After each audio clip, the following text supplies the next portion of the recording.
Welcome to the প্রজেকশনিস্ট। শিক্ষা, কল্পনা আর বিনোদনের এক নতুন জগতে স্বাগত, যেখানে রূপকথার গল্পের ছোঁয়ায় বিজ্ঞানের জটিল বিষয়গুলো উপস্থাপিত হয় সহজ আর বোধগম্যভাবে। তাই বসে পড়ুন, আর চ্যানেলে নতুন হলে সাবস্ক্রাইব করতে ভুলবেন না। আজকের এপিসোড শুরু করা যাক।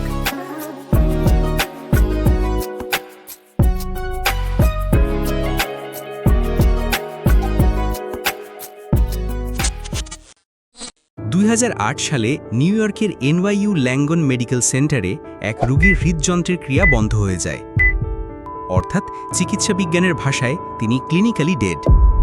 হার্ট থেমে গেছে, শ্বাস নেই, ব্রেন ফাংশন করছে না। তাকে তৎক্ষণাৎ CPR দেওয়া শুরু হয়।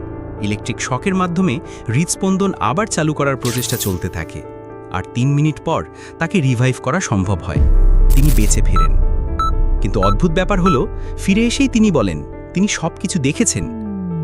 ডাক্তার কি করছিলেন, কে কোথায় দাঁড়িয়েছিল, সব তিনি বলতে পারলেন হুবহু, যদিও সে সময় তিনি মৃত ছিলেন। এই ধরনের ঘটনা শুধু একজনের না, বিশ্বজুড়ে হাজার হাজার মানুষ যারা একবার মৃত্যুর মুখ দেখে ফিরে এসেছে, তারা বলে মৃত্যুর সময়ও তারা কিছু একটা অনুভব করেছিল। প্রশ্ন হচ্ছে, হার্ট থেমে গেলে, ব্রেইন কাজ না করলে কেউ কিভাবে কিছু অনুভব করে? মৃত্যুর পরে কি আমাদের অভিজ্ঞতা থেমে যায়, নাকি তখনই শুরু হয় কিছু অন্যরকম? এই অভিজ্ঞতাকে বলা হয় নিয়ার ডেথ এক্সপিরিয়েন্স, সংক্ষেপে NDE। এমন একটা অবস্থা যেখানে মানুষ মৃত্যুর খুব কাছাকাছি যায়, বা সাময়িকভাবে মৃত ঘোষণা করা হয়, কিন্তু পরে সে ফিরে আসে এবং মৃত্যুর সময়কার অভিজ্ঞতা বর্ণনা করে। এই অভিজ্ঞতার মধ্যে কিছু সাধারণ মিল প্রায় সবার বর্ণনায় দেখা যায়, যেমন শরীরের বাইরে ভেসে থাকা, চারপাশে আলো বা টান অনুভব করা, সময়, স্থান বা বেদনার ধারণা হারিয়ে ফেলা, অতীত জীবন চোখের সামনে ভেসে ওঠা। কারো কারো মতে তারা স্বর্গ বা পরলোক দেখেছে। এসব শুনলে মনে হতে পারে হয়তো এগুলো কল্পনা, কিন্তু বিজ্ঞানীরা এটাকে হালকাভাবে নেয় না। 2013 সালে মিশিগান ইউনিভার্সিটির এক গবেষণায় দেখা যায়, যখন ইঁদুরের হার্ট থেমে যায়, তারপরও কিছু সময় মস্তিষ্কে অত্যন্ত শক্তিশালী ইলেকট্রিক সিগন্যাল তৈরি হয়। অর্থাৎ মৃত্যুর পরেও কিছু সময় মস্তিষ্ক অত্যন্ত সক্রিয় থাকে।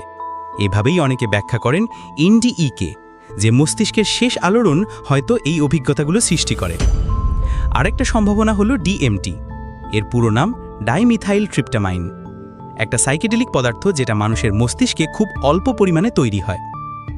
বিজ্ঞানীরা বলেন এটা একটা এন্ডোজেনাস কম্পাউন্ড, মানে শরীর নিজেই এটা তৈরি করে, আর এটা কাজ করে মস্তিষ্কের নিউরোট্রান্সমিটার রিসেপ্টরসে, বিশেষ করে সেরোটোনিনের মতো জায়গায়।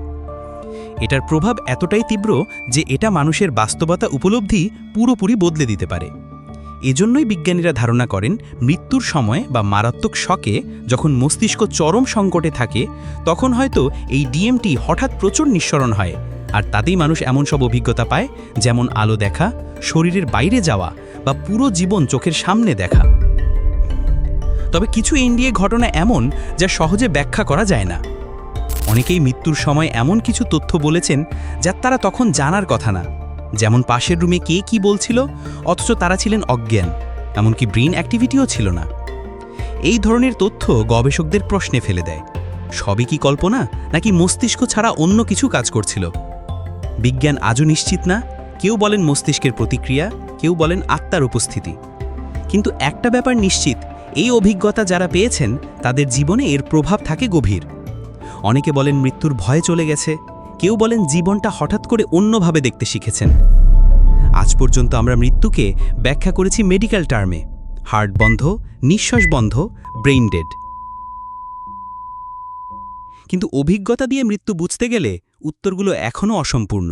হয়তো বিজ্ঞান একদিন ব্যাখ্যা দিতে পারবে, আর হয়তো কিছু প্রশ্ন চিরকালই প্রশ্ন হয়ে থেকে যাবে।